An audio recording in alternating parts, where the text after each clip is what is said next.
হাঁটতে মদিনা শহর থেকে বেশ দূরে একটি গ্রামে পৌঁছে যান ওমর রাদিয়াল্লাহু তাআলা আনহু।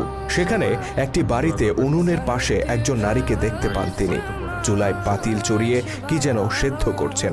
এদিকে তার পাশেই কয়েকটি শিশুকে কান্না করতে শোনা যায়। মহিলাটি কান্নারত শিশুদেরকে বারবার সান্ত্বনা দিয়ে বলছেন, এই তো আর একটু সবুর করো, খাবার প্রায় হয়ে এসেছে। কৌতূহলী ওমর অনুমতি নিয়ে মহিলাটির কাছে যান আর জিজ্ঞেস করেন বাচ্চাগুলো কেন কান্না করছে। ওই নারী হযরত ওমর রাদিয়াল্লাহু তাআলা আনহুকে আগে কখনো দেখেননি, যে কারণে তিনি মুসলিম জাহানের খলিফাকে চিনতে পারেন না। আগন্তুকের কৌতূহল দেখে তিনি বেশ বিরক্ত হন এবং বলেন, শিশুগুলো ক্ষুধায় কান্না করছে। ওমর রাদিয়াল্লাহু তাআলা আনহু জানতে চান উনুনে তিনি কি চড়িয়েছেন, খাবার প্রস্তুত হতে আর কত দেরি। মহিলাটি আরো বেশি বিরক্ত হয়ে বলেন, পাতিলে কিছুই নেই, শুধু পানি চড়িয়ে রেখেছি। বাচ্চাগুলোকে সান্ত্বনা দেওয়ার জন্য খাবার তৈরির ভান করছি। কাঁদতে কাঁদতে তারা একটু পরে এমনিতেই ঘুমিয়ে পড়বে।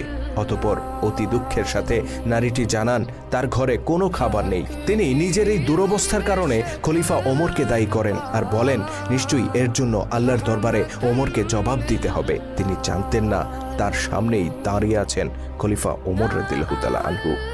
ওমর রাদিয়াল্লাহু তাআলা আনহু বিস্মিত কণ্ঠে বলেন, খলিফাকে কেন এর জন্য দায়ী করছেন? তিনি হয়তো আপনার এই দুরবস্থার কথা জানেনই না। মহিলাটি পাল্টা প্রশ্ন করে বলেন, খলিফা হিসেবে প্রত্যেক নাগরিকের খোঁজখবর নেয়া কি তার দায়িত্ব নয়?